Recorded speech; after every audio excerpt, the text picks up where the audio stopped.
Bonjour, mes amis. It's 10ish on a day that starts with T. So, API review. Yay. Yeah, we still have a lot of stuff. Oh, good. We have more people in the room than I was about to say. We don't have a lot of people, but yeah, we probably have enough to make progress on things. So, jumping right in, add a new assembly name like type for type name parsing 100867. Yes. So as you know, recently we have approved type name APIs. The main promise of those API is to allow for parsing from untrusted input. And during the review of the initial implementation, it turned out that when I was using assembly name, its culture name setter is internally allocating a culture info, which can be used as a vector of attack because we are internally having a dictionary and you can send a lot of different names and get an out of memory because the cache will rise. Yeah, so one of the possible solutions to that would be to just introduce a new public API to assembly name. However, this particular package needs to support older monikers because some of our important first-party customers need that in full .NET Framework applications. So I believe the only solution is to introduce a new assembly name-like type, which is more lightweight, but immutable and is not allocating culture infos at all. So the concept is quite simple. It's assembly name, but without all of the deprecated properties, and everything is immutable. And when it comes to the name, so far the best proposal I got was assembly name info, but I'm open to better suggestions if you have any.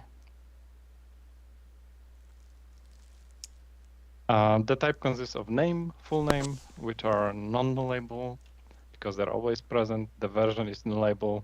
The culture name is nullable because they don't need to be provided. We also have flags and an immutable array that represents public key or token.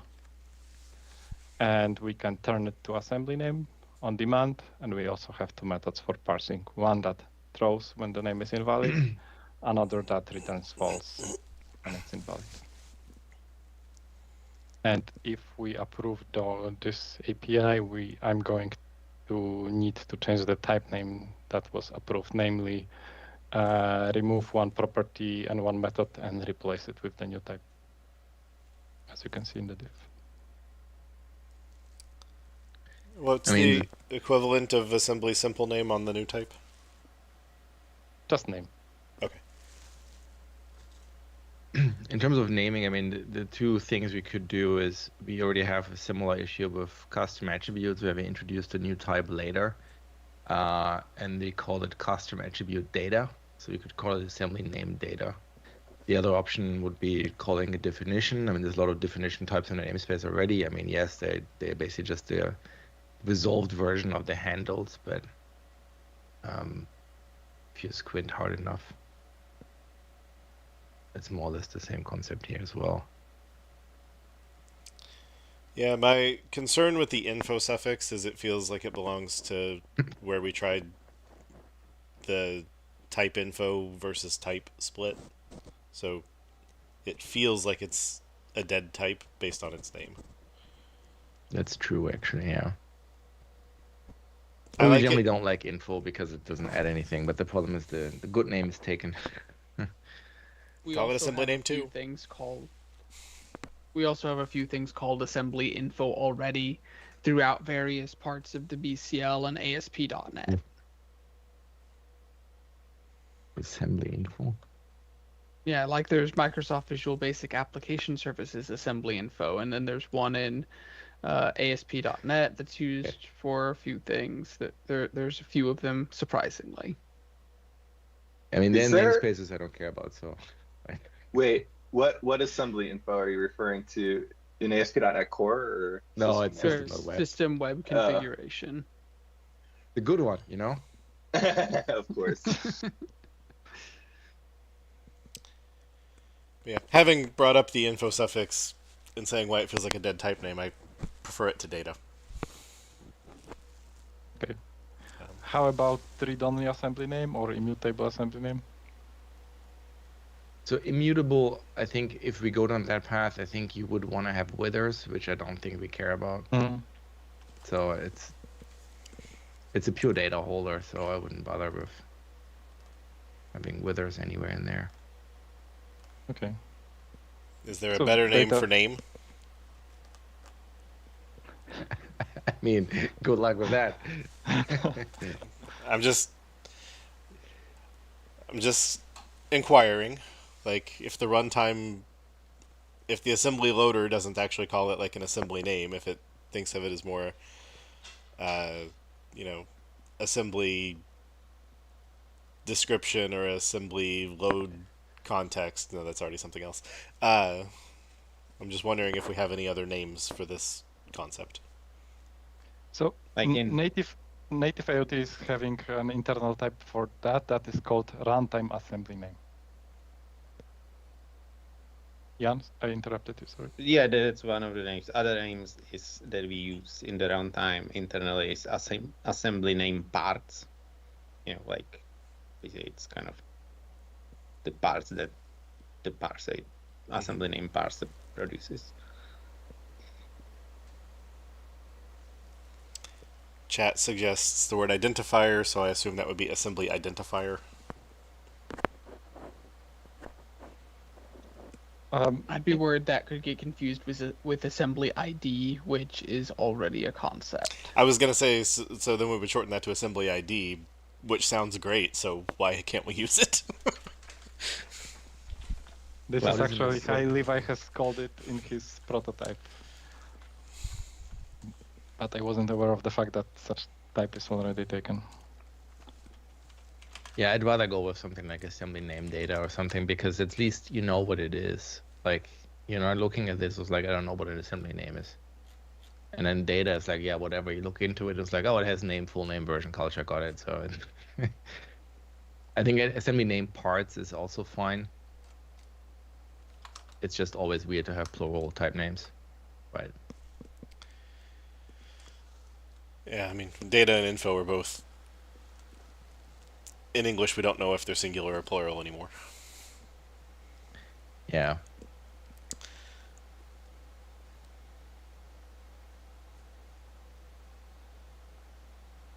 The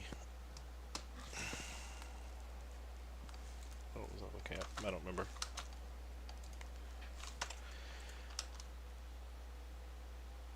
Yeah, I mean, parts doesn't have the type info taint, but assembly name info might just be fine. I don't know that I prefer one over the other. So when the like unrelated question, like if you pass in a full public key, how do I get the token out of this? I think That you is the- SHA-1 it. Well, if it's SHA-1, right? Isn't there like, if we can fuck one of versions to do this, like SHA-1 or 256, depending on some other flags? I think the token's always SHA-1. Always. But I would have to double check that. And speaking of that, assembly name is doing the verification of the public key or the token, but only when you are calling the full name property. And I had the discussion about that with Jan, and we agreed that it would be better to not perform any kind of cryptographic validation for this type. It's just a simple holder. Yeah, that seems fine. I mean, I didn't know that get public key token would be a cryptographic operation. I mean, I was just wondering, like, once you have it, I don't know, can you pass in the public key into .NET Framework APIs and get an assembly back, or are you expected to produce the token first? Well, it depends what API you are talking about, but you know, like if you just wanted the token, if you had assembly name with like just if you had assembly name with full public key and you wanted the token, the easiest way to get that would be to convert it to assembly name and ask assembly name to do the conversion for you with all the validation and Right. So I assume the pattern is you're supposed to inspect the things that live on here, and then when you decide they're good enough, you call .to assembly name. Exactly. Yeah, that's one possible pattern. There's You no know, path, right? Like unlike I think assembly name, you can have a code base in there or something, right? But he has no way to do that, right? Exactly. And the sample from that is shown below is doing that exactly. Like I'm checking if the name contains any path characters, if the culture is a predefined culture, and if everything is fine, I'm calling to assembly name. You would need to scroll down the screen a little to see it. Yeah, something to think about is like the I'm switching topics. Is the equitable assembly name in implementation, whether it makes sense. Because it's kind of comparing assembly names. It's what people typically want to do. They don't want to compare them for equality, but they want to compare whether a reference satisfies definition. The existing assembly name doesn't implement equals or get hash code or anything like that. So it's not clear whether it's actually helpful for this to implement equitable.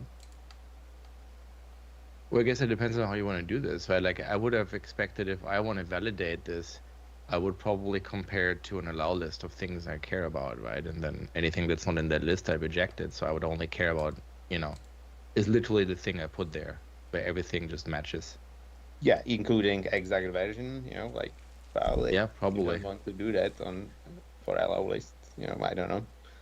Yes, that is the exact scenario that we had, having an allow list of assembly names, including very specific versions. So would we want a constructor on this that takes takes a assembly name object and just breaks it into these component parts? So then you could build an assembly name info from an assembly name and parse a new one and then ask are they .equals.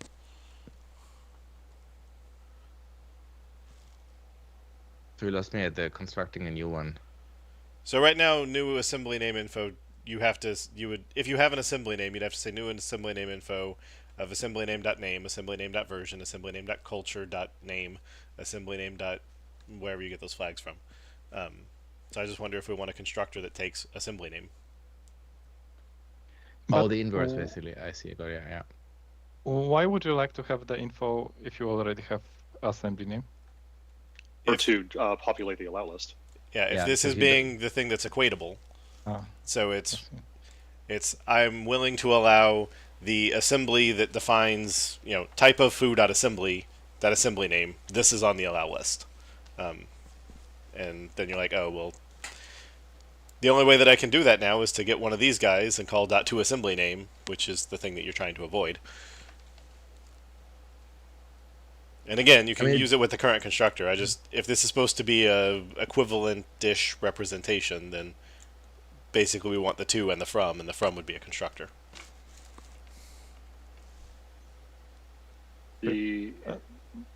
I think we should add that, and Jan have already mentioned that in the discussion in the PR. I just didn't see the use case for that, because, for example, the scenarios I have seen for binary formatter, people only care about matching the name, not the version, because sometimes they have a persisted payload that was stored with a previous version of the library, and they don't want to compare versions. I also heard from Levi about some of our first-party customers that have changed the public key, and they care only about the name. Fair enough. Then why is it equatable?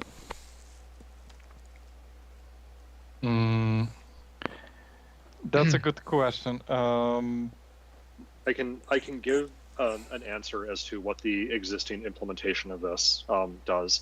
So the existing implementation, which is already being used by first-party customers, keep in mind, the way that this worked is the assembly name info equivalent type basically had a visitor pattern on it, So you could say things like, while I'm inspecting the assembly name, if I see the public key token foo, then as part of the visitor pattern, I would replace it with public key bar instead of foo.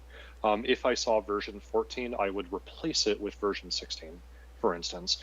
And then as I'm doing all of these replacements, eventually I end up with what the air quotes like proper assembly name info is supposed to look like.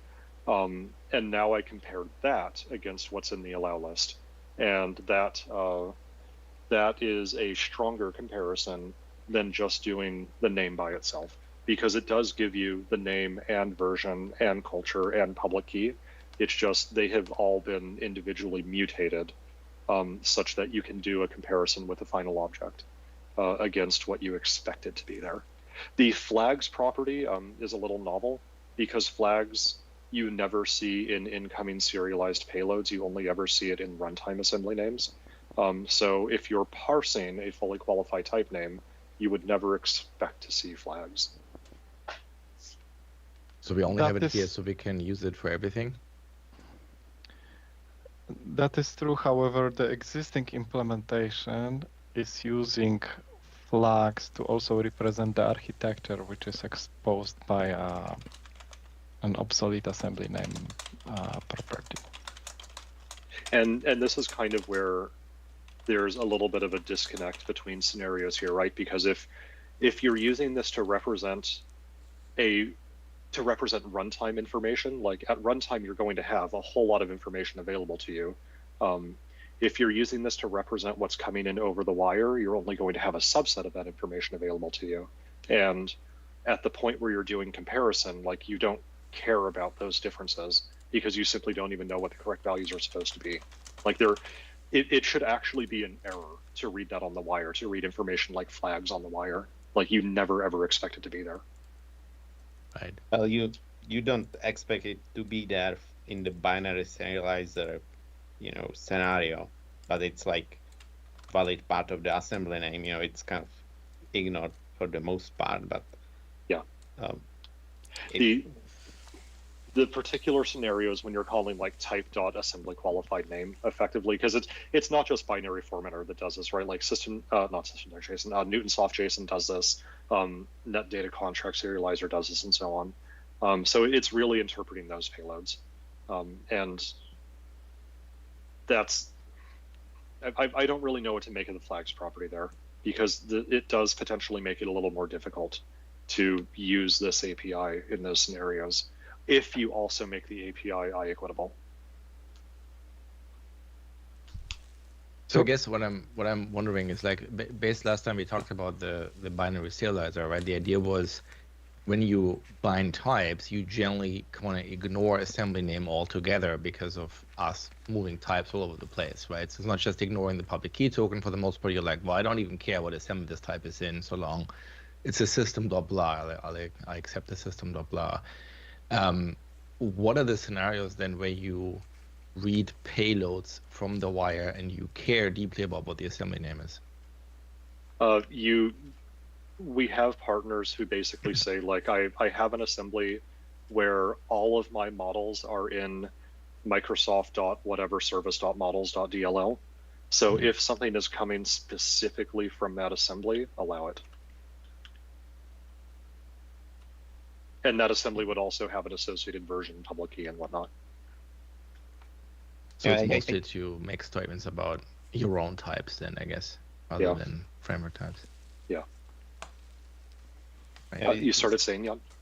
Yeah, I think this type should be able to represent all possible existing assembly names, not just the ones that happens to be valid in or expected in the binary serializer scenario, right?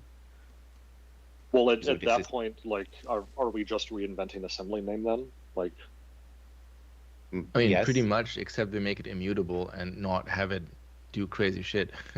Right. So, why do we care that it's immutable? Because you don't have to allocate it because every it's time. equatable. Well, but we're already saying equatable is debatable, so. Well, I mean, in general, like, even if you put in a dictionary, just have your own comparer, right? You still don't want the thing to touch on you, to change underneath you, right? Fair enough. Yeah. Yeah, but it's like the whole thing about comparing assembly names. It's I can imagine that you can invent like narrow scenario where you actually want everything to match, or some subset to match, but it's like in general people don't do that, or it's not what people want to do.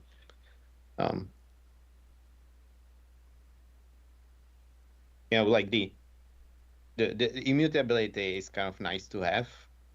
The main problem that is solving is the parsing of the culture name, right? So or converting the culture from string to the highlighted culture info, right? And that can be presumably solved in more targeted way,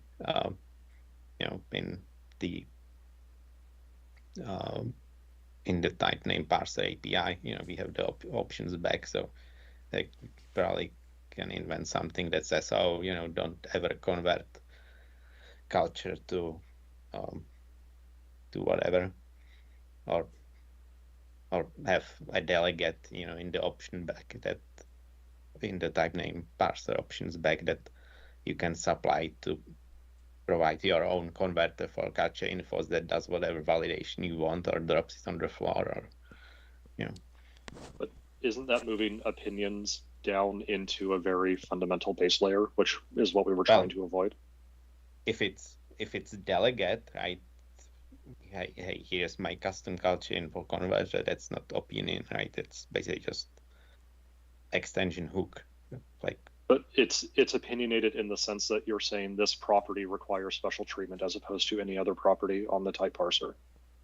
Yeah, and it's basically for historic reasons, right? So. Yeah, I mean, I'm just looking at it, and Levi having the scenario of you read a thing and you're like, oh, this is the right assembly name, but it says version 16, and I should promote it to version 18. Like, that now requires you say, okay, new assembly name info of name and the corrected version, and etc. Yeah, it's not impossible for people to do.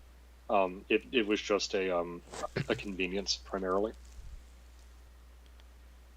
Yeah, I mean, so that's just the reason that I was thinking.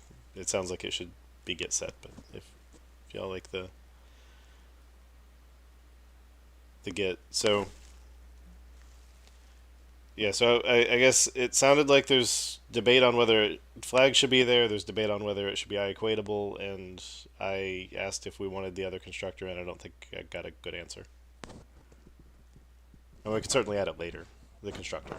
The other two things I think have to be, more naturally. Yeah, I don't know if you already have, given the current shape of the proposal here, if the shape of the proposal here is to model the runtime properties that an assembly name would have, rather than what you might see on the wire if you're reading an assembly qualified name, like there already is an object that properly models all of the runtime properties of an assembly name, and that's the assembly name type. Like I don't see why, if we're trying to model everything, or at least many things that assembly name has, I don't see why this type would ever take an assembly name. It would take something that is more detailed as input, and then throw details away and say, here's what I have. Like I don't know why I would ever use this in practice if we're going to have properties here that are beyond what the wire format can represent, or beyond what the wire format is traditionally used to represent.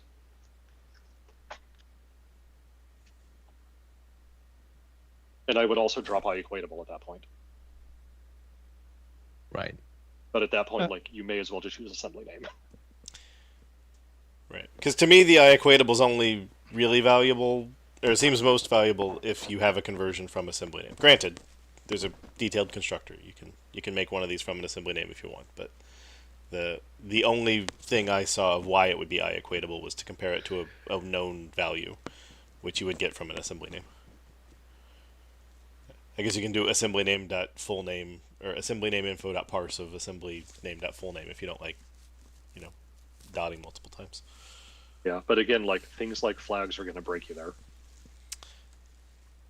because Right, that's, well, if 'cause- that's part of the equality depending on check, what you like want it's it always to going be. to fail. Right, and that But- would be part of the like.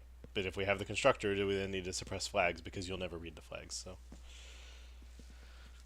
Well, I mean, that's kind of the. I think to Jan's earlier point, right? I think given where this API lives, which is system reflection metadata, it makes sense to me that we represent what's possible in metadata, right? And then we just say, well, okay, so you get this thing from metadata. It's immutable, like the rest of metadata reader. So it's a pure data holder, right? It's an efficient data holder. And if you want to use it for anything else, I mean, you control what's going in there. So if you don't like flags, well, don't pass any in, then you don't have any. And then it was always going to compare, right? And then it just becomes a, I wouldn't even call it an opinionated data holder, right? It's just a spec compliant data holder that tells you what are all the possible things that an assembly name can hold onto. And then you decide that in your scenario, I don't care about version, or I don't care about flags. You just omit those pieces, and then you don't have them in there. Well, can't an assembly name technically hold an arbitrary dictionary of values? No. No, it's not just like x equals y, z equals w, stuff like that. Well, it's so the textual assembly name, right? They can have like key value pairs that are arbitrary, but I think the parser just drops them on the floor or errors on them. I don't remember exactly, but the assembly name. They are being ignored for full .NET Framework Yeah. compatibility. Yeah. But is ignoring them technically the like ECMA compliant behavior that you want? Or do you want to give a proper view of what the data actually contained, even if you end up throwing out some of it?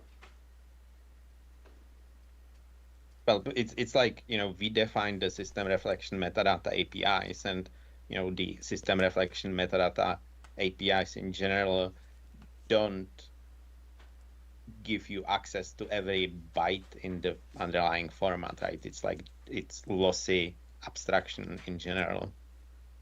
So Sure, but I mean things like code base is a thing that can be in the string, and we've said we're not presenting it here. Like Windows desktop target is a thing that can be in the string, and we're not representing it here. Yes, but we are Yes. not representing them because they're obsolete, and flags are not obsolete. yeah, but it's like the system reflection metadata. If the goal, but my goal with this would be to replace the assembly name parser in Roslyn with this, and the assembly name parser in Roslyn, it has to handle all obsolete things, right?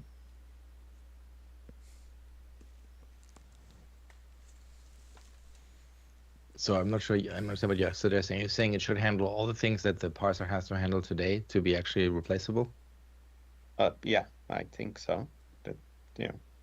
And that would I include mean, code base and other things as well? Like, I don't think code base can be in the assembly name. Code base is kind of this thing that's kind of tackled on the side.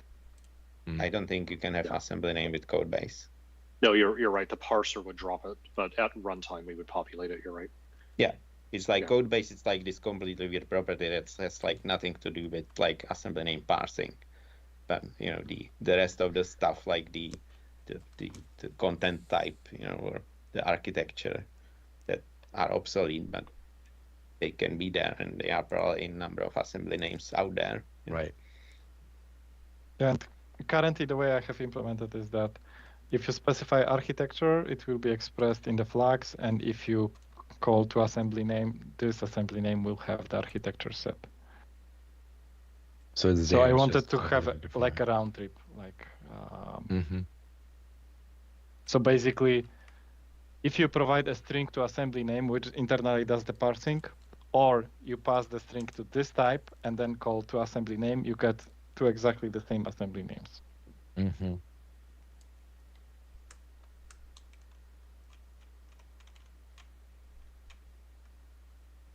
I mean, that makes sense to me. We already, if you look at the metadata APIs, they do unnatural gymnastics to not produce an assembly name because it's immutable data structure, right? So they only have methods that return them, right? But they don't expose them, which sometimes is annoying.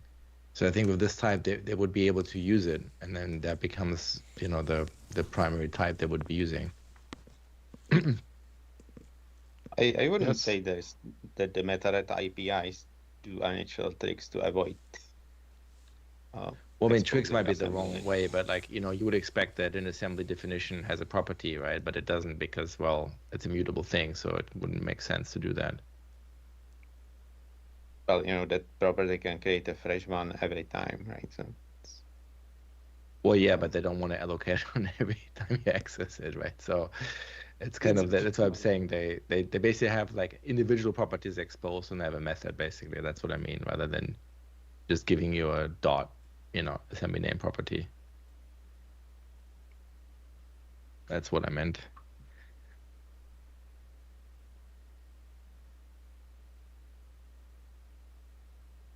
But I guess, I mean, coming back to this is like, I don't know, like, does it mean that if we expose the shape as it is right now, like Levi seemed to suggest that it wouldn't be that useful for his scenarios because he has to suppress stuff. But to me, it seems like suppressing or throwing on inputs that you don't like doesn't mean you can't use a type, right? This means you have to have another layer of functionality above it to do all those checks. Right. That's kind of what we said with type info already. We would need, if type info is supposed to be just a very low level parsing of the ECMA standard, then any type of opinions would go on top of it. I assume you But mean isn't type that what name. you generally want anyway? Because you kind of, like, there's multiple different ways of doing it. So you kind of need a layer on top that the user can customize and get the behavior that they need, right? Yeah, well, you need to make sure that the base most layer like won't fall over dead in the face of arbitrary input. Sure. And then beyond that, you need to make sure that the user understands that the base layer is highly unopinionated, and that they need to do something extra in order to fulfill their own business requirements. If everyone is just kind of drawn to the base layer because they don't know that the higher level stuff exists, then we haven't really solved the problems we had set out to solve. Yeah, I have created another issue which is not marked as API ready for review, where I wanted to introduce a set of opinionated restrictions, but I have failed to convince Jan that we should do that, which I think is a good estimator that it's not the right thing to do. And yesterday I had a chat with Levi that, so more or less we would like to have a low-level parser in system reflection metadata, in another parser, in another package, a parser that allows the user to turn on a set of opinionated restrictions. But I was hoping to not open this Pandora box today. Yeah. Because, go ahead, Adam. I thought you were. Yeah. As I said at the beginning, why I need this type? Because I don't want to pre-allocate culture info based on the name from an untrusted input. yeah, and that's like one possible solution, right? Do you agree that another possible solution to address that specific problem is to provide delegate in the parser options, you know, type, and you know,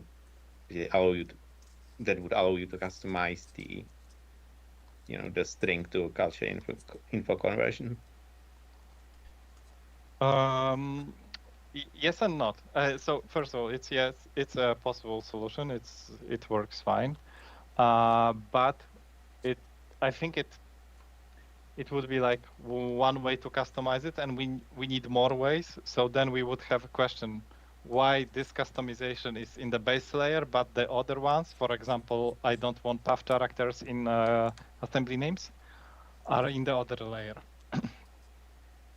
Well, it's the reason for that is basically like, you know, kind of so that we are basically trying to fit it into existing types, right? So like, in order to avoid introducing a whole new assembly name type, we just have this quirk, right? So, And one more problem. It's like, you know, I agree that it's like not pretty, but you know, like there are like two solutions that are not pretty. One One is to introduce a whole new assembly name type, and the other one is to just introduce a callback somewhere that allows you to do the same thing, right? That's not pretty either. So, like, which one of these two solutions is less bad? Like, And there is one problem with the callback. So we have a public API starting from .NET 6, I believe, that allows you to see if given culture is predefined. And in .NET Standard, we don't have that. So if we expose a delegate, a lot of our users would have to implement that on their own, and they could make mistakes and fall into the same trap again. This is why I wanted to introduce an enum that would allow you to say, I don't want non-predefined cultures.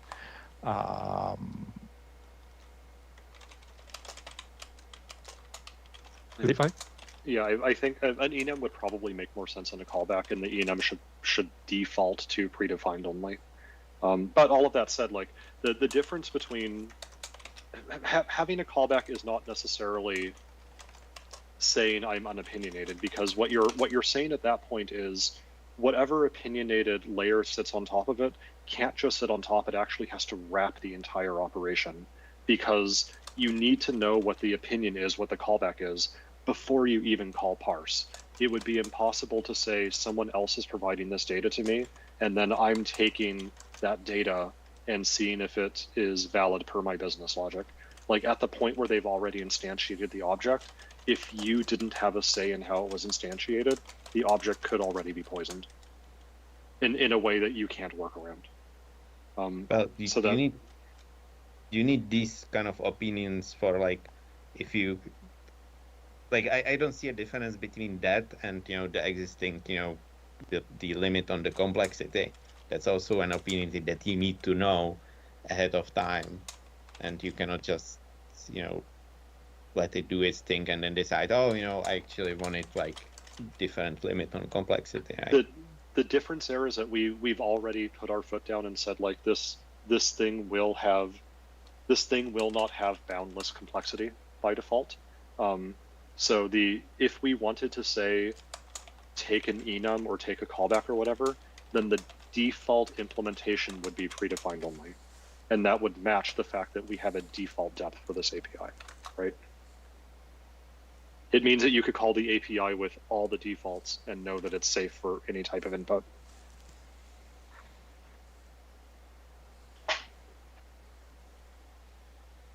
Yeah, so then it seems like what you're saying is you kind of agree that this is an equivalent solution then. As long as the default is predefined only, yes. Yeah, which seems reasonable, right? And I think the argument you made about parsing, I mean, my assumption was that the callback wouldn't be, culture info comma bool. It would be string comma culture info. So you're on the hook to parse it or throw, right? Or I guess return now. The logic is actually really complex. Even with the predefined cultures only, like .NET 6 API, the logic for doing it safely is really quite complex. Which is why we should probably have it in box by default. Right. So the impression that I got from Jan is that he thinks we should, instead of having this type at all, do something more like this. I mean, he said a delegate, but then Levi said an enum, so I merged them together. I think that problem, what you just suggested, doesn't work. Okay. Like, because you can't change assembly name in an out-of-band fashion. So that means there would be now, by definition, .NET 9 plus only. Fair enough. You could put it in the parser. Where's the parser? The type name, type info parser that Adam had proposed previously, because that's the thing that's parsing the assembly name anyway. Yeah, you would have to have it at the layer that, okay. Takes a string and gives it an assembly name. Yeah. That's how it's already implemented and running in first-party services live today. So it would be a modification on type name. Right. That when it would go into the options, the parse options for it, yeah. Right. Of a culture info handling or whatever. And I have shared the link to the other proposal that I have mentioned that introduces two enums and extends the type name parser API. Sorry, type name parse options. And This would be my preferred solution because it would make it really easy for us to set opinionated defaults and keep most of our users safe. And those who don't want it, they could just disable it. But I believe that most of the users really don't need, for example, path characters in assembly names. I hope not. I mean, I think to me this is all fine. I think the question is always like, I think to the earlier point as well, like, I mean, the goal is to replace the custom type name parsing in Roslyn, right? So one litmus test is whatever defaults we pick, do they work for them, right? If they don't, then that would be unfortunate. But I mean, of course they can change them, but Well, even the limit that we agreed on is the default. It's not going to work for Roslyn, right? It's like all the existing parsers, type name parsers, they basically assume trusted input, more or less. So it's basically like, like type name coming from untrusted input is the weird scenario, right? It's I know Sure. it's the one we are trying to solve, but it is the outlier. It's not how type names are meant to be used. Type names are meant to be coming from trusted source. I mean, that makes sense, but I mean, are you saying that the limits are like in a trusted environment too limiting? You can't actually process half the requests? Because I would hope that they're still, similar to like recursion checks in Roslyn are in, right? That don't, support unrestricted, operators, right? Either, right? At some point they just say and sorry. like if you throw too complicated program onto Roslyn will just take overflow. Roslyn is not hardened against untrusted input. No, it's not hardened against it. All I'm saying is that it seems like, if the alternative is crashing, you might as well just fail early and say, sorry, you can't write the statement like this. Please break it into multiple lines, right? So like if we say we don't support, like, I don't know, like a maximum limit of nesting of things, it's like, well, you constructed a really odd type name, my friend. I'm not gonna parse that, right? So like, I guess my question is like, for how many real world inputs would this suddenly fail when before it succeeded, right? Like that's, but yeah. You will never know before we actually implement it and ship it.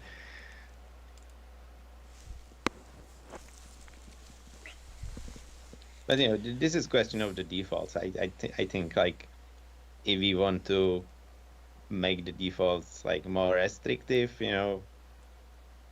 for say the limit, that's fine with me, and tell people who actually want to parse whatever the machine allows, just set it to max int, that's fine.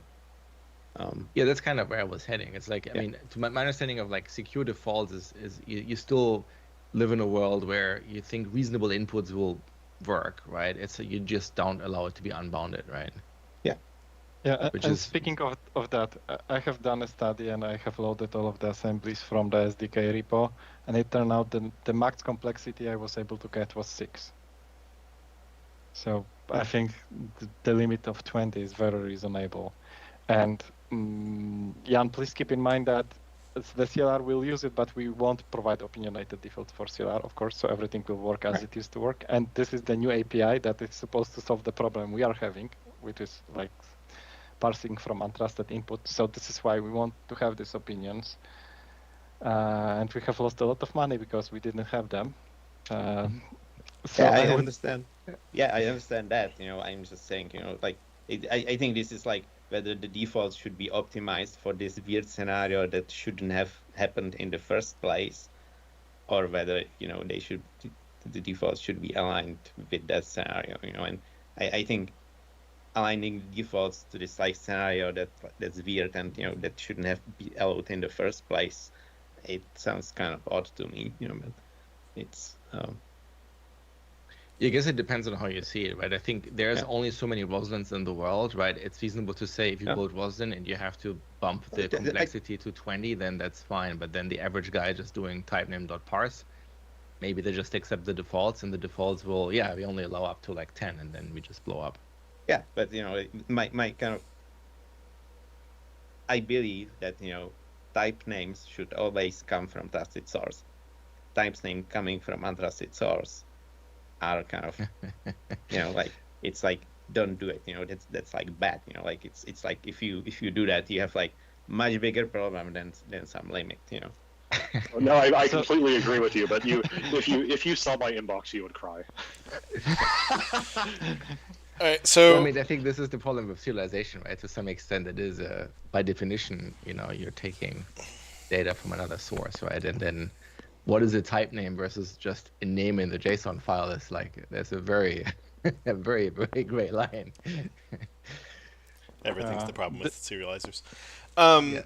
Right. So the question at hand, I think, is: do we want?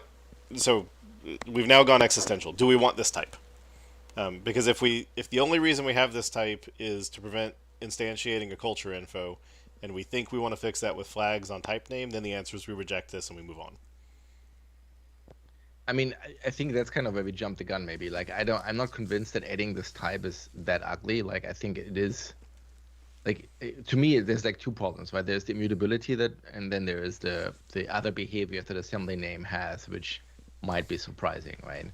So in some ways now we can ask, okay, shipping a type, like 25 years after the fact, is it still adding value, or is the ship has already sailed, right? And but I don't think that having that type name in this other namespace is that bad of a situation, considering how big that namespace already is.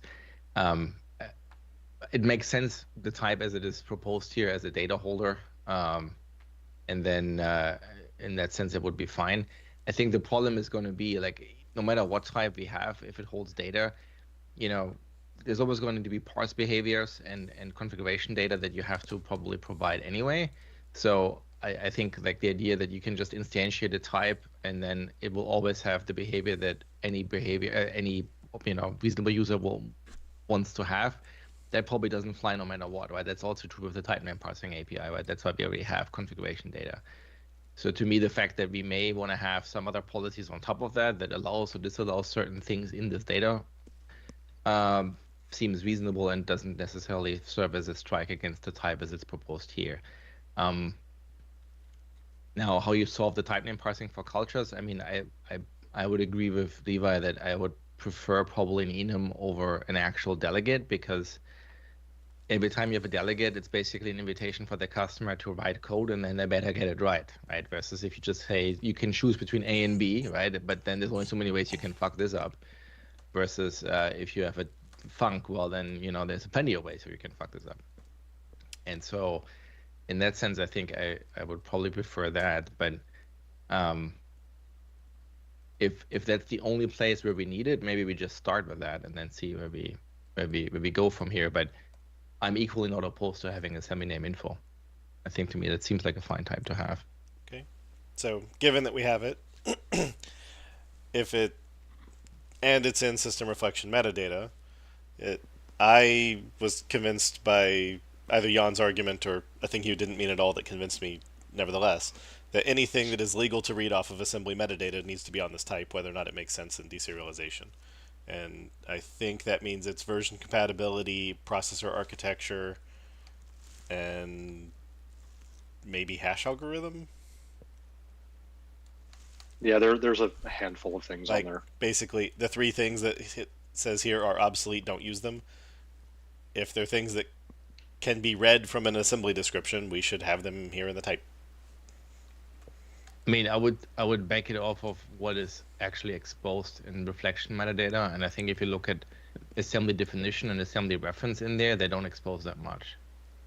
No, it's not neither. It's like, it's about what's valid in textual representation of assembly name today, right? It's like this is basically kind of in output of the assembly name parsing. So, like, all the valid textual assembly names that exist today should be parsable into this. I think it's fine to drop the kind of the unrecognized properties on the floor. Like, if we let's say if we decide, processor architecture, nobody should really need that, it's fine to omit it for now and add it later. assuming that the parser will be basically ignoring anything that's not recognized. Yeah. So I'm not entirely sure I understand what you're saying. Are you saying that assembly name info, like the new type, should represent basically what you can parse, or it should represent what is effectively encodable in metadata? So the first one, like it like encodable in metadata, it's like it depends what table you look at. It's like when you look at assembly definitions, you will get one set. When you look at assembly references, you will get different set, right? So Right, but there's if you look at both of these types, the union seems to be pretty small, like almost much smaller than what assembly name has, at least, right? So which is why I kind of was asking, like, what is our, like, I guess my question is, what does this type represent, right? If you're saying, based on what you said, it sounds like what you're saying is assembly name info should just be an outcome of parsing, right? So it's whatever you can parse, as long as we think it's relevant still, that should be on this type. Yep. Which seems also fine to me. Like, it seems a reasonable stance to take, and then we can decide to not have things on it for now and then add them later if we want to have them.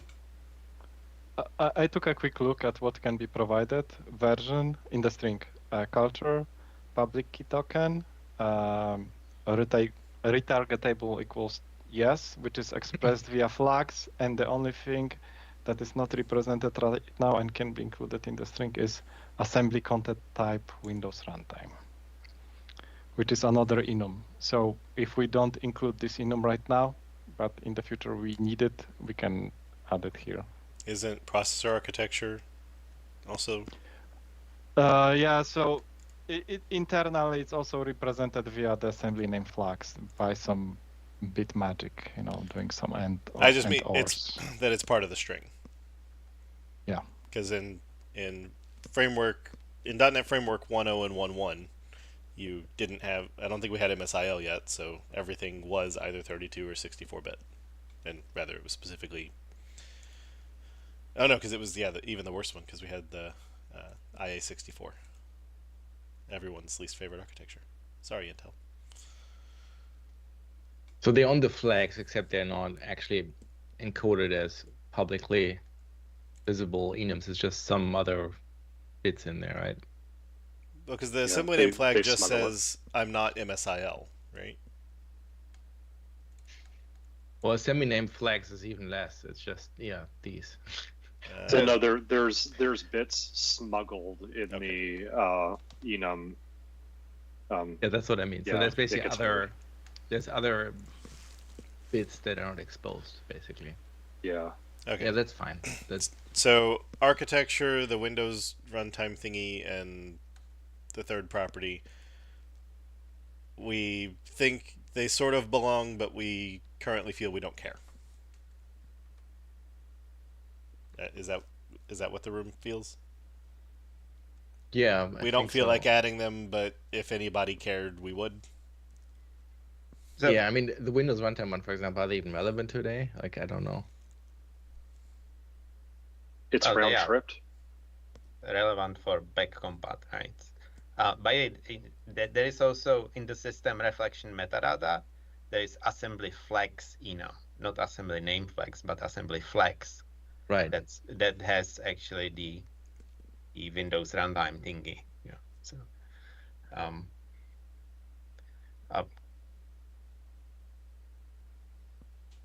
yeah, there's also retargetable. Yeah. But okay, so nobody is saying we should add those properties right now.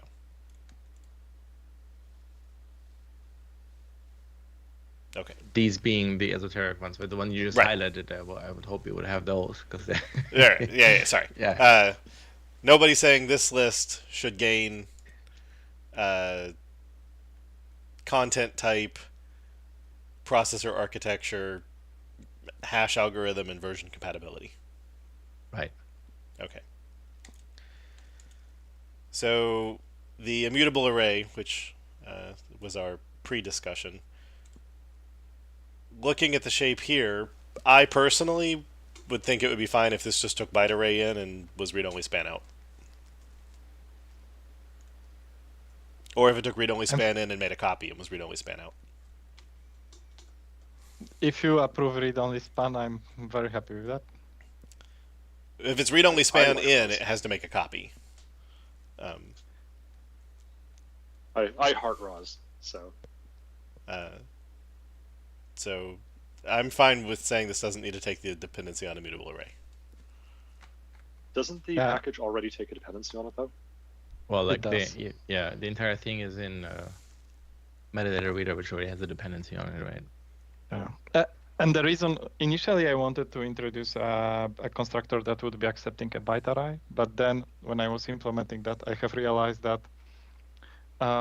in such case we always have to create a copy, and if we accept immutable array, then the users can use the collection marshaller for immutable collections, and if they have an array, then can take it in, turn it into immutable array without creating any copies.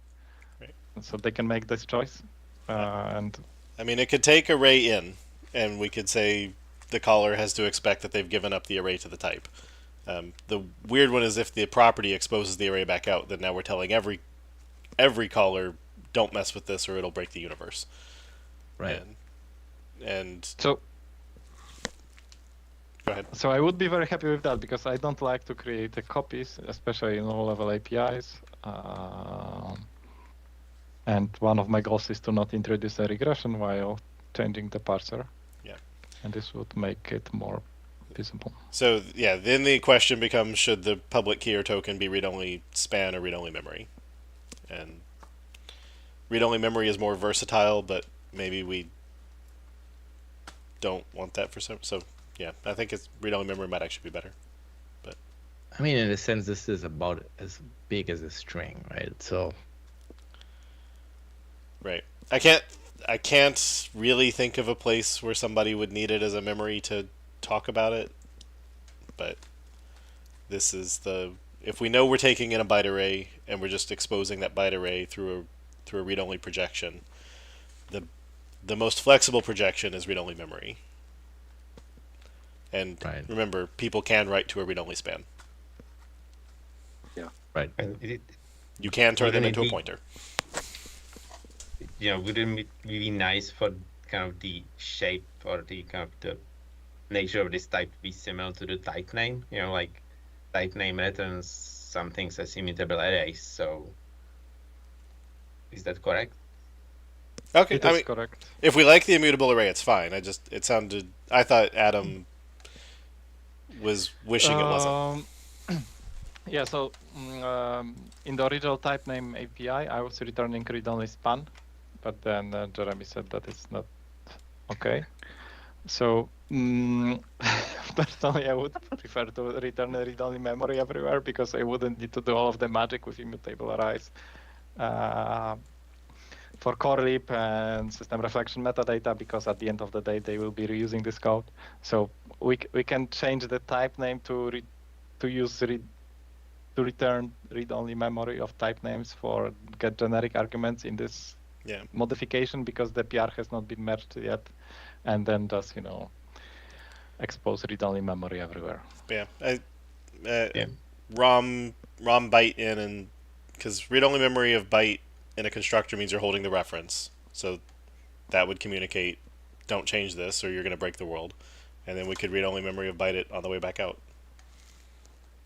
Yeah, I personally like the immutable array the most because of it's like everything is system reflection metadata is kind of immutable array, so it kind of goes with the theme. Okay. Yeah, I just looked at ILSpy and I don't think ROM of T is used anywhere in system reflection metadata. I think we would actually be the first introduction, or we would be introducing it.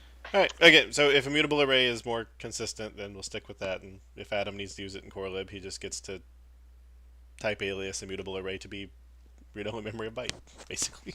So,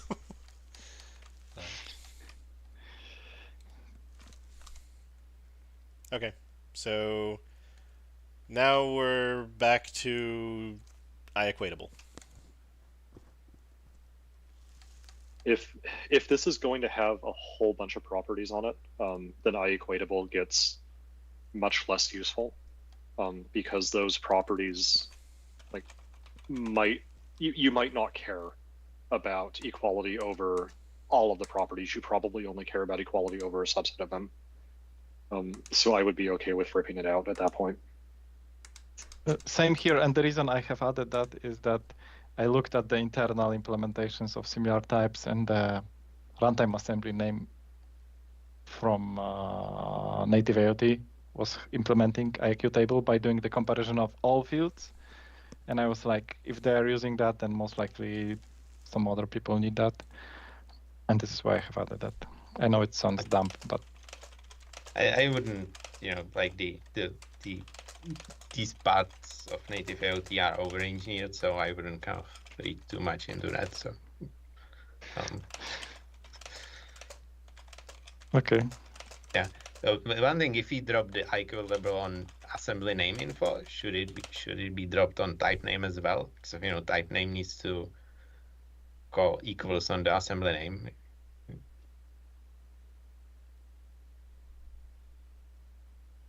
Well, how was type name doing it already? Because assembly name doesn't have an equality comparer. I'm cheating by comparing assembly qualified names. Oh, so you're ignoring things like processor architecture, stuff like that.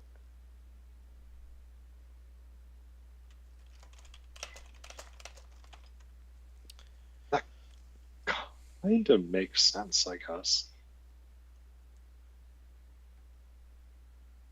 When you're parsing type names, do you allow things like processor architecture as part of the fully qualified type name?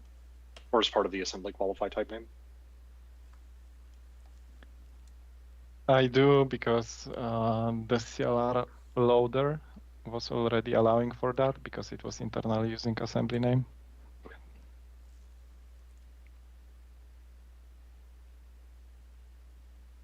The processor architecture is basically a non-route readable property. Like the parser recognizes, and it shows up on the assembly name. But when you try to round trip when you try to do a round trip, it won't show up in the full name. So it's kind of weird property.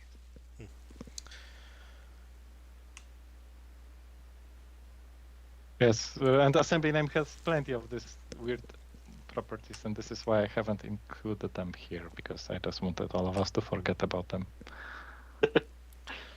Jan never forgets. And so, yeah, I still don't know if we're saying we're keeping the equatable or we're dropping it. If we had it, it would probably have to be over every single property. Wouldn't it? I think we can define it as like the equatable means that the full names are equal. So, But unless full name is going to compute the public key token from a full public key. No, it's like, but when you do a full name, it basically I don't think computing a full name does the conversion, or does it? In assembly name, it does. If you provided just the public key, it will compute the public key token.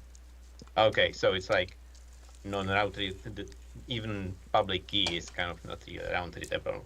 Like basically when you have assembly name with a public key, you parse it and you round trip it to a full name. You will get something different. Okay, maybe not that. Yeah. So does that mean the public key ever read, or would it always be the token here? You definitely want the caller to have access to the public key, because when you're writing stuff out, you refer to assemblies via the public key, not via the token. Okay. But the assembly name dot full name, which I expect is used by most of the things that produce output, is using only public key token. Right. The string itself is generally using the token, but when you're actually like writing references in the IL, I don't even know why I'm talking. Like, Jan, you're the expert here, but I'm pretty sure those are full. Like if you IL spy it, I'm pretty sure those are full public keys. It depends. It's like in assembly references, you typically use the token, but the full name is also allowed, I think. In things like I think the friends, what is it called? Is it called Internals friends visible attribute? to IVT. Yeah. Yeah, like that requires the full public key. The tokens are disallowed there, so it's like, Okay, so a thing parsing internals visible to would get a public key, and most of the time you would get a token. And I think No, we've it's said like, if you wanted to write out internals visible to, you would need, you would need to write it as full public key, and like the current assembly name. Yeah, I posted an example in chat. Yeah. right, but I'm saying there are written forms that use both. So yeah, the reason this got squished into public key or token is only one should be specified, and you figure out which one it is by length. No, you figure out which one is it by looking at the assembly name flags. No, that's the proper way to find out which one is it. No, the flags say that. The flag has a public key value. Okay, so if flags has the bit public key, then this is not the token. Yep. Right. Exactly. Fair enough.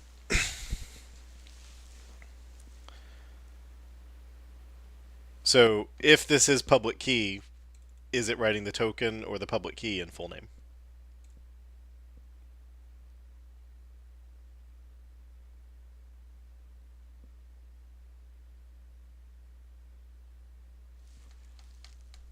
Well, don't all talk at once. Yeah, we can choose, maybe we shouldn't have the full name property at all, Right, well, because with this like Adam said earlier, it is always computing the token. on assembly name, it is. The question is, what should assembly Correct. name info do? Because if we're saying the IEquatable is not full name the same, then we have to decide, does not full name do token normalization?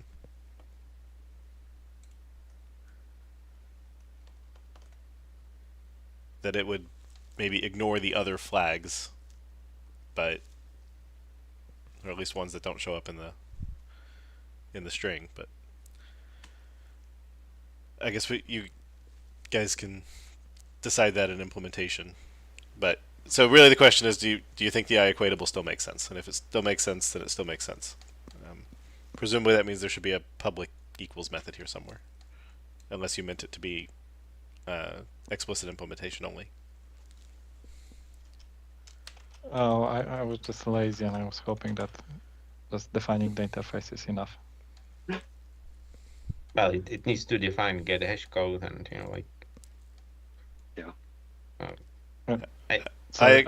IEquatable just has equals. Or We'll get equals hash to codes on object, but yeah. Yeah, but you don't have to define that one. It's free. It's virtual. Well, Yeah.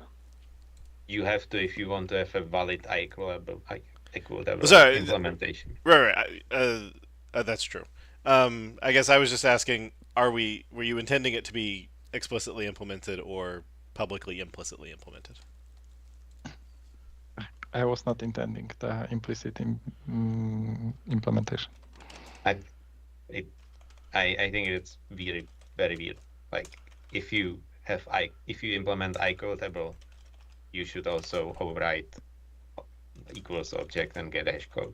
Otherwise, the type is kind of and it was so obvious to me that I assumed that I don't have to list these three methods here, and just listing the interfaces is like obvious. But I forgot about all of the cases we always have to consider here.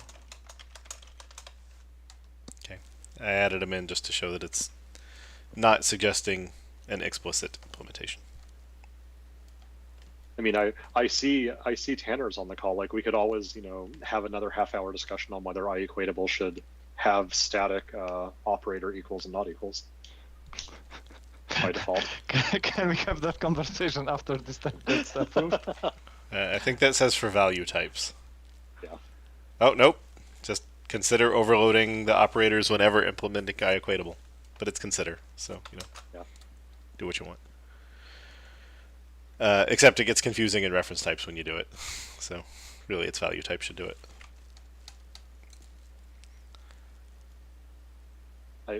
Do we have examples of other types that are equatable that don't actually compare the values of all of the public properties?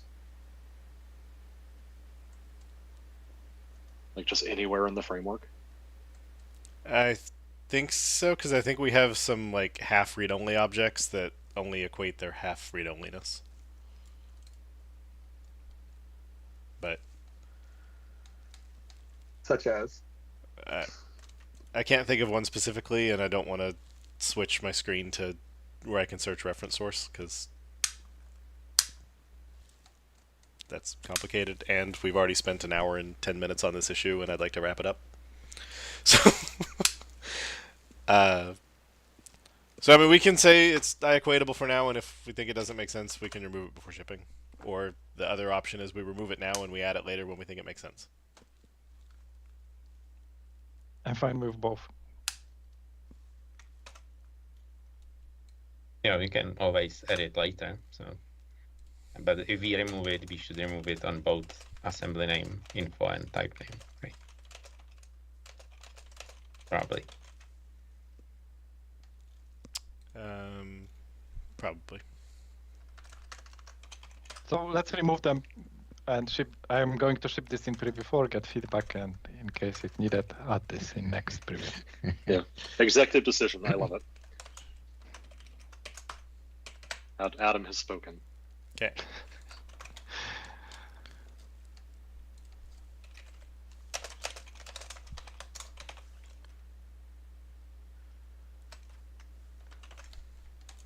Which gives us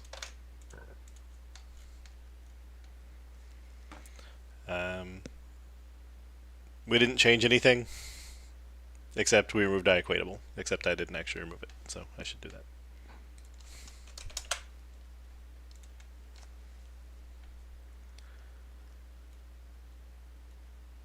I'd be remiss if I didn't ask, should we rename type name to type name info, just so that there's consistency in these names?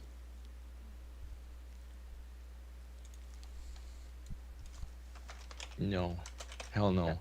Anything that involves the name type and info would be bad. The suffix here is info, not name info.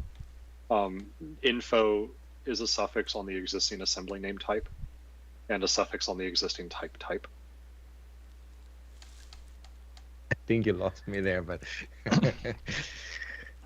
But Yeah. speaking of the suffix, my understanding from the beginning of this conversation was that we have agreed that data is a better suffix for this type, but we kept using info later. No, Is that- I think I said this, but I don't think that had quorum. yeah, and I Okay. said I liked info better than data. Okay. Immutable assembly name. Immutable type name. No, it's fine, I think. Were you arguing for or against changing the name, Levi? Like, I actually didn't. Oh, no. I think the original accepted API is type info, correct? No, it's type name. Or Type type name is name. the type info is the thing okay. where we tried pulling reflection out of core, Okay. and then we put it back then- in, and then said don't use type info anymore. Then in theory, this would be assembly name. So, okay, fair enough. The original proposal was assembly name too. I mean, that does technically match our design guidelines. But all right, I Is that think because we're like pulled our guidelines from COM? Yes, actually. yeah, we have a Unironically, yeah. we have a guideline that I'm says don't use EX, do use a number if you can't come up with a better name. All right. Yep. But Plus speaking of maybe. Speaking of which, I don't want to be selfish and take entire meeting, and there is another blocking issue to discuss. So maybe we can cut the off topic and. Right. So I think if we want to rename type name, we come back to that, and if we want to rename these two things later, we're not done yet, so we can do it until we ship. Thank you very much. All right. Anything else, or can we call this one done for today? Sold.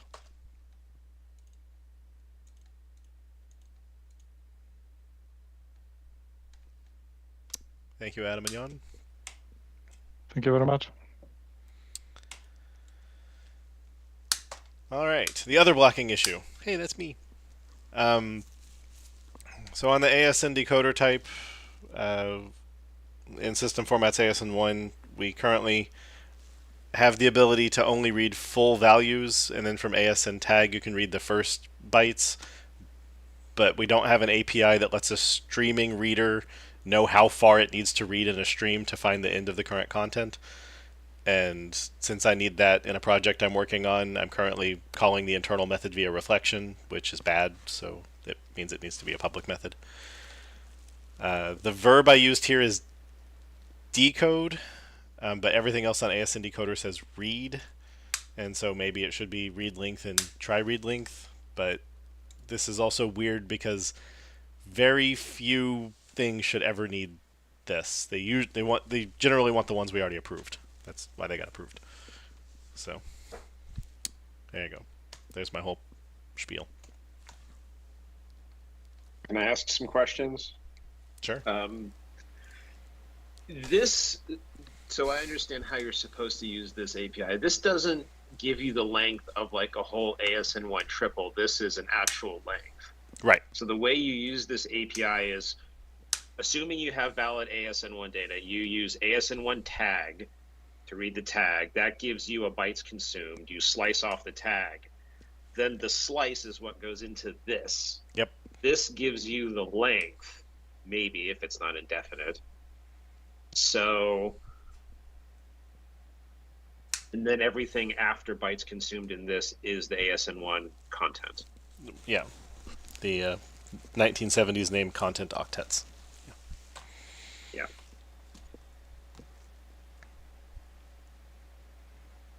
Yep.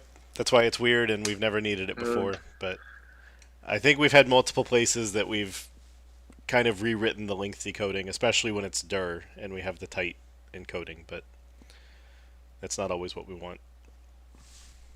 And, all right, I think I know the question, but I'll ask, or the answer, but I'll ask for posterity.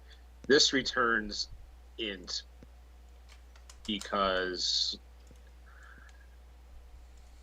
the whole decoder is really based on your input is probably a span.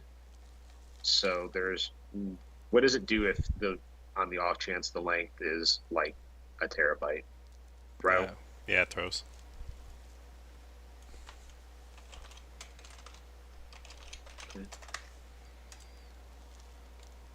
If it hits a value bigger than 2 to the 31, it throws a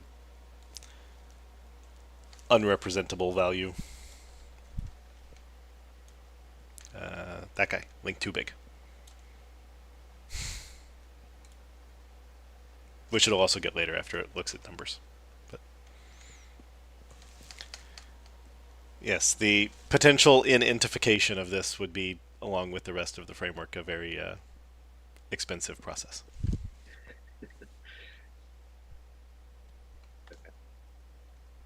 Okay. Seems straightforward to me. What else is on this class? Oh, you got it right up on the screen. Read. Yeah, I kind of actually almost prefer differentiating it from read, because read is used for actual ASN1 triples, whereas this is not operating on true ASN1 data. It is operating on a window inside of it. So I almost kind of prefer the distinction away from read. Yeah, I think that's how I got there too. So, Kevin, quick question. When you said operating on a window inside of it, you mean like so this doesn't represent the remainder of all of the ASN1 data, it might just be like the next some number of bytes, and then it will tell you like, hey, you gave me 50 bytes, but like you're about to read a 2 kilobyte data structure, so you need to make sure that the next time you call read, you actually pass in 2K. Is that kind of what you're thinking? Well, I'm just saying that all of the other APIs assume that you're going to give it data that points to like the source input is going to be, yeah, it's basically we have the triple. We say get the tag, get the length, and then, assuming we have a length, get it. We're only doing that middle line on 153 there, or length. That's a cool variable name. You should see where it's called length or length. Yeah. When I was saying window, this method already assumes you've done the ASN1 tag decode and sliced off whatever part of it is in there. So the reason why I preferred keeping read out of the name or grouping it separately is because it's not, the input of this is not expected to be ASN1 data. It is a utility method for parsing an ASN1 triple, and there is no better place to put it other than ASN1 decode anyway. So the next best thing, I think, is just a slightly different prefix. Oh, and that totally makes sense. I guess ultimately my question was, is it legitimate for decode length to return an integer value greater than source.length? Yes, because the source.length may not be the whole ASN1 content. You might have only, in a streaming scenario, only read the first, I don't know. Right. So this is the case that I needed. Yeah, I've read the first. I know it will always fit within FE bytes. So I've read the first FE bytes of a thing. I want to know if this is Burr encoded. How much data do I need to read to get the whole data in one contiguous buffer? So I haven't loaded. That's the reason this never came up. Is we've always had fully loaded data. So this can totally out a number or return a number that is 2 to the 31 bytes bigger than source. Got it. So then the failure conditions would be, well, I shouldn't say failure conditions, but the 4 interesting conditions would be like I was able to read an actual number that fits in 32. Here it is. The number that I read is greater than 32. The data is actually like straight up corrupted, and the data might not be corrupted, but I don't have enough data in source to tell you what the answer is. Right? Yeah, so the first byte is FF, source is empty, or the first byte says like 7E and source.length is only 2. Yeah. Since the first byte is length or length. The legitimate scenario of ASN1 of, what is that, 80 of, I don't know what the length is, you're going to have to go crawl through the data. Right. But that's legal. That returns null. Yeah. Yeah. Sure. Okay. I guess what I was getting at is like, are there enough interesting return values here where a user would look at, okay, there's return bool out, nullable int, and out int, and I know how all of those return values or exceptions map to how I'm supposed to interpret this. Yeah, so what you have here. Yeah, so the length decode status is not public. It's just the way my parser reads it, and the only case that I have for this right now in the try is, honestly, if the try fails, it's not Burr encoded, so I don't care to read anymore. I just so don't you want the throw exception. Exceptions for data corruption. Right. Well, so any corrupted value will be a false. Got it. Right. You gave me an FE, so reserved byte. Yeah, reserved value. Oh, actually, yeah, that'll throw. Oh no, my try doesn't. This is the int returning one. So the int returning one will throw because it has to. The bool will return false for anything that is not success. It's like int.parse. It's like, it didn't work. But I know that you have it's hailing outside.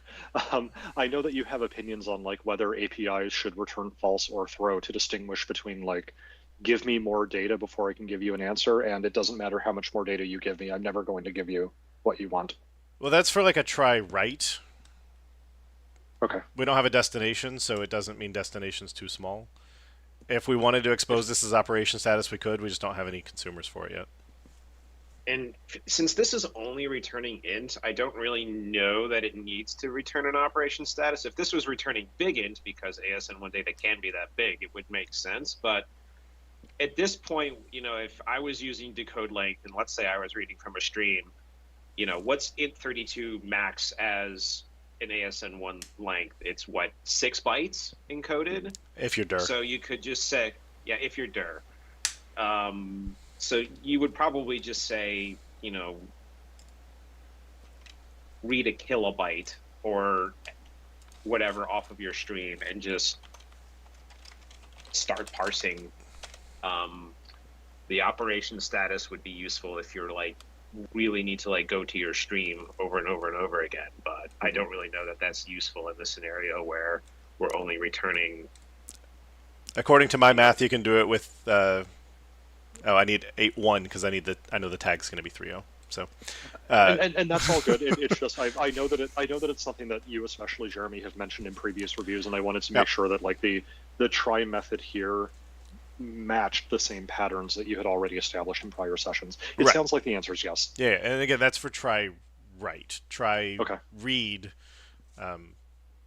This is like int.try parse. It's your input's not valid. It returns false. Sure. And then the users would just have to read the documentation to figure out like how to tell which world they're in and what to do. If it mattered to them. Again, in my case, I don't. Sure. They're all. You're not true, so you're not my data. I'm done. Yeah. Yeah. So all I need is this. Yeah. I figured we'd add this one for convenience. Sure. Because I know you keep comparing it to try-parse, but like try-parse has the entire buffer available to it, which is the key difference between that and this. It's not a streaming API. Right. Again, the intent in this one, so any length that is legal will always be contained within 0x80 bytes. I know number 128. The longest length anyone can ever represent in the ASN universe is 128 bytes. Yep. Until they extend the spec, but they haven't done that since they wrote it in 1970, so they're probably not going to. Problem for future us. If you can't represent your length in 127 bytes plus the 1 byte that told you how long to keep reading, you've done it wrong. Or rather, computers mean something different now. So yeah. Okay, that's all fine then. So it sounds like a doc issue then, saying like, hey, you should be aware of the fact that like if you really want a consistent answer, the source should be at least as long. Yeah. And then the complicated thing would be if we enhance read-only span in the future to be inint powered, then we have a problem with this return type, but turns out we would have already had to solve the language problem for that because read-only span.length would now be an inint. Yeah, I suspect if we get to that point, like we're already going to start talking about like method return value overload, stuff like that. Right, and if we go the route of native span and read-only native span, then hey, guess what? We have a differentiator. So, but yeah, so int matches the rest of the system so far, and it doesn't allow numbers bigger than 2 to the 31. Works for me. So for existing public methods on ASN decoder, like try read encoded value, it uses out int for like the content length and stuff, and then just sets it to 0. Any particular reason for moving to like nullable, basically in the false case? So I see that it uses like right. So try read encoded value, or sorry, read encoded value. It will find the end. So if length returns null, it starts the seek operation to go find where's the marker that says read until this point. And then it gives you everything contained within that boundary. But this is just the one piece of like A, do I need to go find the end marker, or B, if not, where's the definite end of this value? And so it outs not the decoded length, but it outs the actual length, which is the decoded length unless this returns null. How's that? I guess like a non-nullable int would still work, right? Like I'm assuming it's only null when you're returning false. No. No. Oh, okay. I No. misunderstood. So the try, right. So if the input if source sub 0 is hex 80, this returns null. I'll make it the easiest I can, because that means this length says I don't know how long I am. I see. You have to go find the special 2 bytes of 0 at a place that would be legal for them to occur, that says this is where this previous value stopped. So yeah, if I was a consumer of this API and I got true back for try decode length, but decoded length was null, that tells me I'm ASN1 BER, and what I would have to do is start a kind of a stack of continuing to read through the source of, get me the next thing, get its length, and keep going through the data until I get to the 00 end of indefinite contents marker. It's just a quirk of ASN1 where you can encode a thing's length as, I don't know, go figure it out.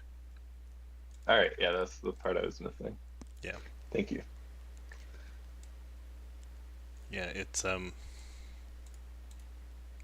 fun.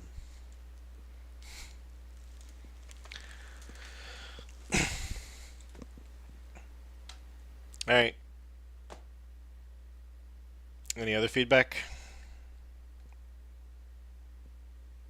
Aside from ASN1 is a very special and complicated world.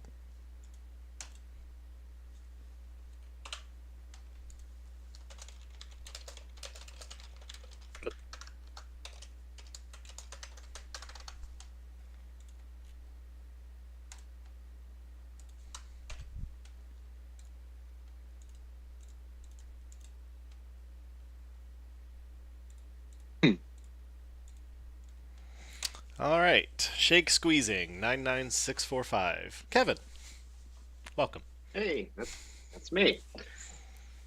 In .NET 8, we added the Shake 128 and 256 APIs. The quick background on Shake is that it is a hash-like function that, unlike the hashes we are normally familiar with, it can produce a variable length output. It can produce 1 byte, 2 byte, or 1 gigabyte.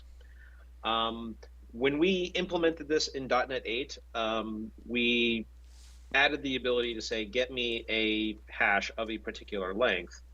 However, one of the characteristics of Shake algorithms is you can stream back data out of them. Basically, you can, as the original Ketchuk API and specifications called it, you can squeeze the hash multiple times. You can basically, say, get me 16 bytes of the hash, get me the next 16 bytes of the hash, so on and so forth. And we did not do that in .NET 8 because OpenSSL did not give us the necessary tools to implement it. Now they did.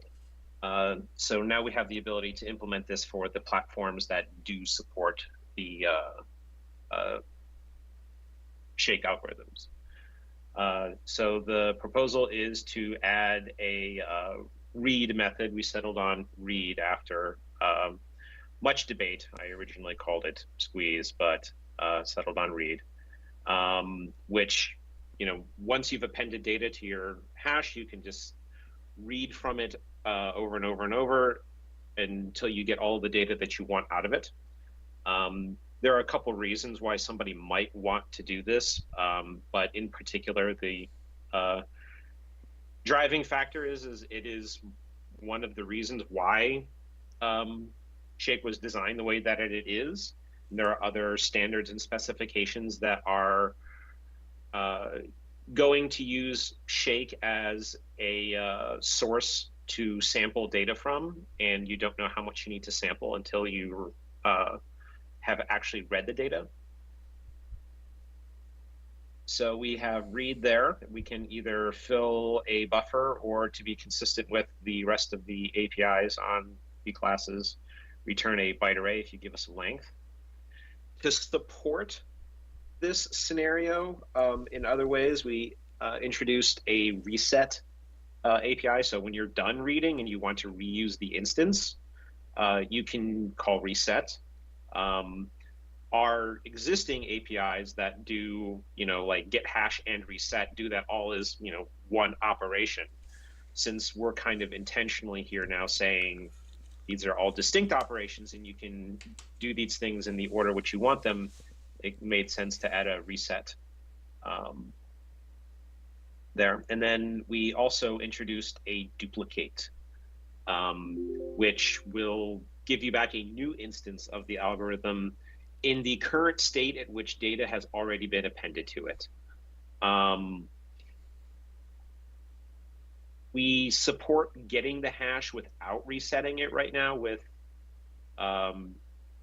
get current hash. This loosely works under the same idea of, let's say you want to append data to it over and over and over again, and then you want to duplicate it, use read, and then throw away the duplicate, and then you want to append more data after you've done that initial appending to it. So that would let you get data back without needing to do all that appending all over again.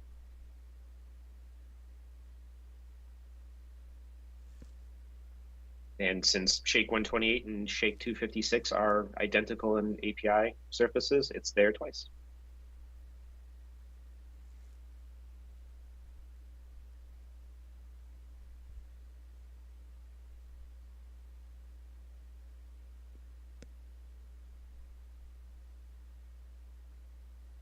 And just to be clear, Kevin, duplicate will also duplicate your read offset, right? I believe it'll actually throw. That's something I put on the note down at the bottom. Okay. Once you've started reading from the hash, you can no longer append from it. You cannot duplicate it. It's going to throw an invalid op. Okay, so you can't fork the stream. Correct. I believe one of the underlying OS primitives doesn't let you call dupe after you've started fair enough squeezing. But that should be okay though, because like you're just going to get the exact same data out regardless. There's no real point to duplicating. Right. Yeah. And yeah, so chat asks why isn't duplicate called clone, and I'll let the peanut gallery handle that. Why isn't this iclonable? It should probably be called clone. I think I called it duplicate because that's what was contextually in my mind, because Windows calls it duplicating. I think we could call it clone as long as we don't implement iClonable. I don't feel particularly strong on the name, but I don't know if we use duplicate anywhere else in public API surface, but I do know we use clone in a couple. Like ASN one reader. Yeah. I mean, our convention is things can be called clone, but nothing should implement iClonable. Yeah, clone seems to win over duplicate in all the different APIs I'm looking at. Yeah, I mean, the biggest hit of duplicate is advanced SIMD duplicate selected scalar to vector 64 in its 100,000 overloads. Just 100,000? Yeah. Which is the we're ARM64 specific terminology for broadcast. Yeah, that makes sense. And this isn't, duplicate is not domain specific terminology for shake, so sounds like clone wins. Yeah, I think that'll make it more understandable that you're cloning internal state.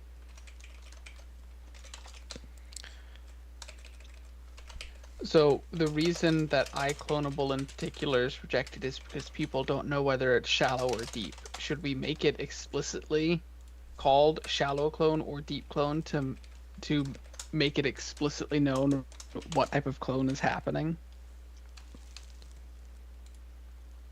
You said that like either of those words have meaning, because shallow, how shallow?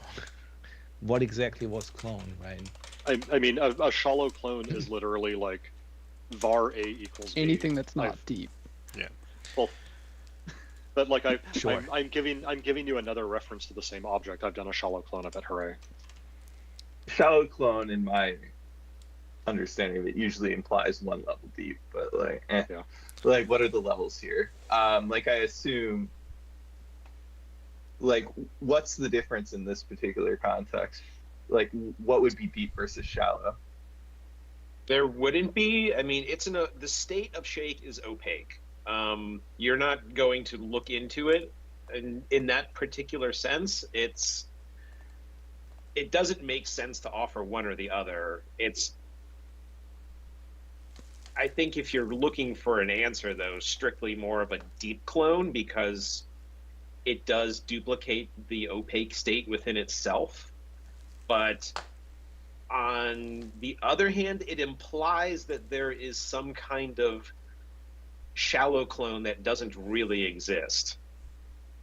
Right. Like I think clone is fine. Like I get it's deep in the sense that it's everything that matters, but yeah. Well, Yeah. it's specifically a black box. Like there's no concept of levels. Right. Yeah. Like there's no as somebody, nested thing that could be changed out from under it, right? Yeah. Yeah. As somebody who is actually familiar with this domain of stuff, unlike SIMD, if I saw a method called like deep clone on Shake 128, I would immediately become deeply suspicious of it. Like, what is it doing differently? The word deep would kind of throw me off. It implies that a shallow clone was considered and rejected. It implies that a shallow clone is somehow something you need to worry about. Right. Because the only place I see that we have used deep clone is on the DOM version for JSON. So JSON node, I guess the read write DOM, and that one is, you know, clone this one and everything it references instead of just clone this one, so that if I had parents and child, you guys can't add a parent, but if I had children, that it wouldn't modify the other copy, but we're still talking about the same children, and so deep clone is also the children were cloned. Here it's, you have a thing, it is itself, there's nothing through it that you can see, so there's no notion of deep or shallow. So when you said deep or shallow, my brain went like, it's neither, but both, and it is. It's just clone.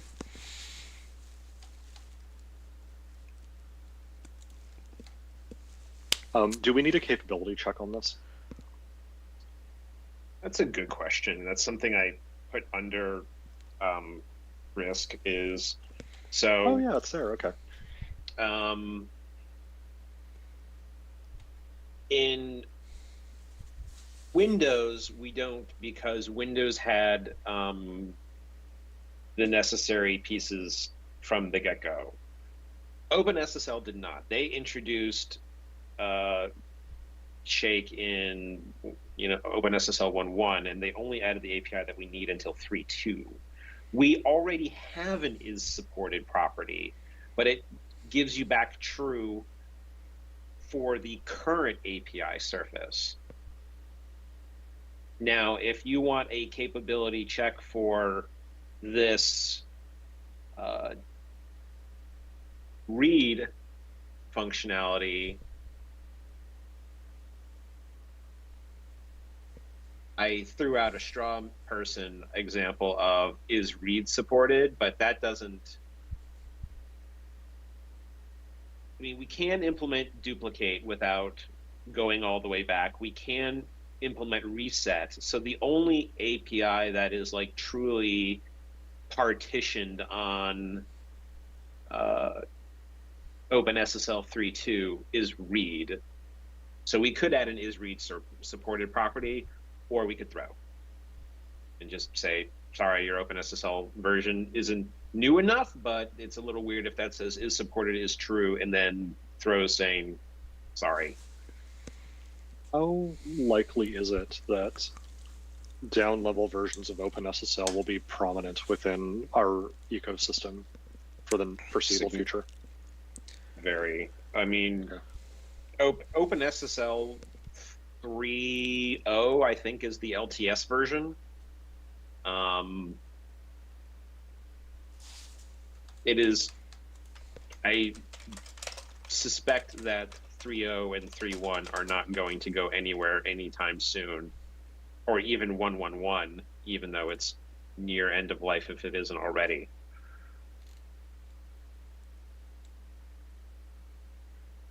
And what On the version of other hand- OpenSSL supported this originally? Not Squeeze, but just the concept of Shake. 1.1. Okay, The so it's been in Simpsons there fish. from the beginning. Okay. Okay. On the other hand, I think there are like 2 people on the planet that are going to use these classes. And for what it's worth, it looks like Ubuntu 24.04, which will go stable in like a week, is sticking with OpenSSL 3.0. Okay. Because it's their LTS version. They decided they didn't want to put a non-LTS version in their LTS release. So Is 3.2 not LTS? apparently not. Not from the discussion that I found of people asking in December, please, good God, don't use 3.2. Okay, fair enough.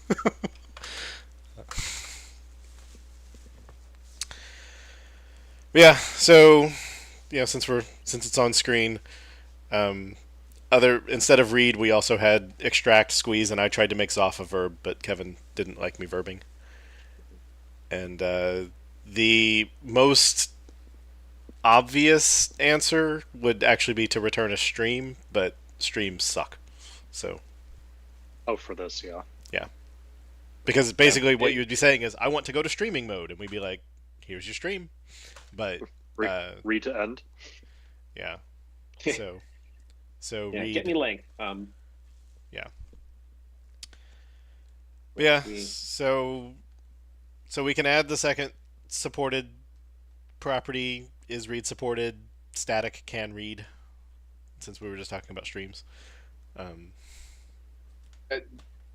I guess to further clarify on the is read supported or can read or whatever you want to call it, this is, to my knowledge, the one and only thing of the specified use of Shake that we haven't implemented. So I don't think we're setting ourselves up for like, is read supported, is foo supported, is bar supported.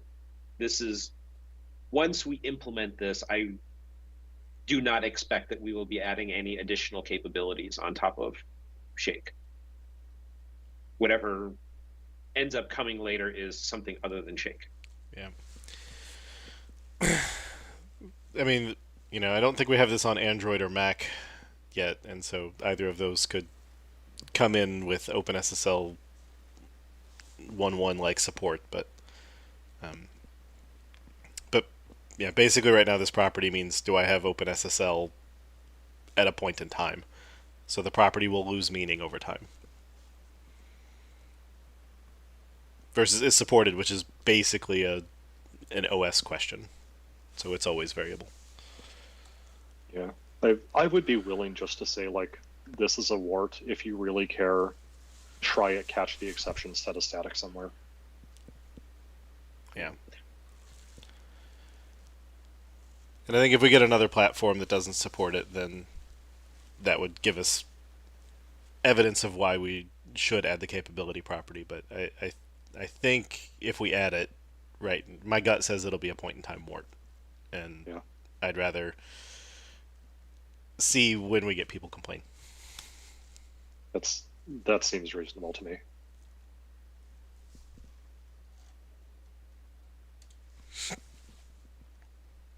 And by the way, like I'm looking at your discussion in alternative designs on read versus extract versus squeeze.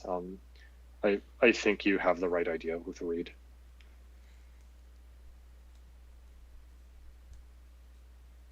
It's the one method off of the stream we could have returned that you should call. So. Yeah. Yeah.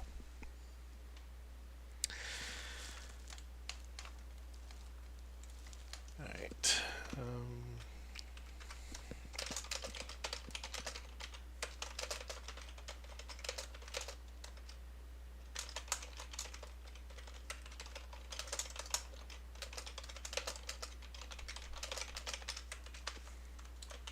I can type this on screen so we're not just dead aired.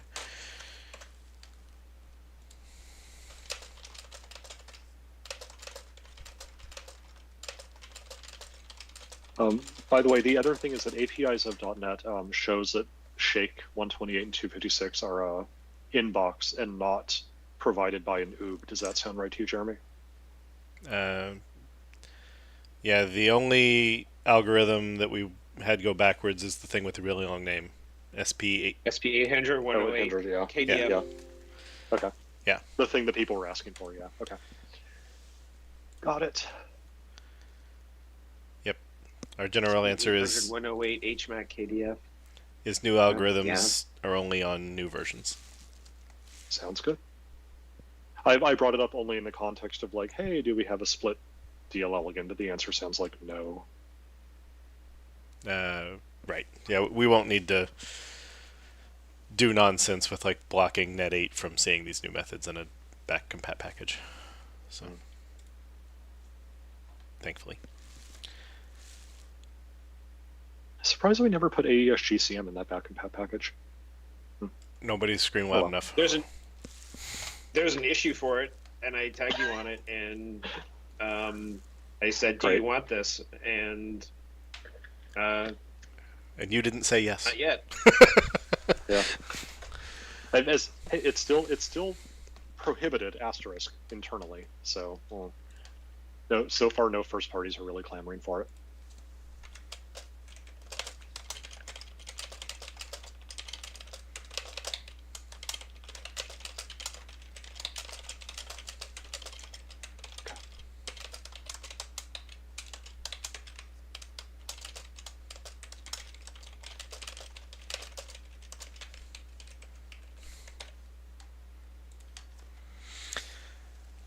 Okay. We renamed Clone and didn't do anything else. So I guess we renamed Duplicate. It's now called Clone. Any final comments?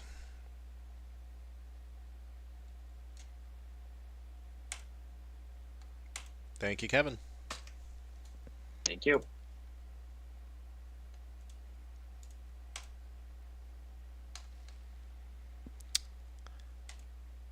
Alrighty. And I see that we've gone over time. I assume that there's nothing super quick. I mean, this actually looks quick, but I think we probably want Steve Tope here for this. So. Yeah, I don't understand why we didn't do it earlier. There was some concerns he had, and he probably should voice them. Yep. So, with that, it seems like we are over time. I don't think we're scheduled for Thursday. That's the wrong button. This button. Good job, calendar. Yeah. So, unless, Emo, you anticipate us trying to schedule one in the next 46 hours, I think that means we'll see people back here on next Tuesday, April 23rd at 10 o'clock Redmond time, being here on our same .NET time on our same .NET channel. Thanks, Good. everybody, for watching. Auf Wiedersehen. Tanner, are you ready next Tuesday?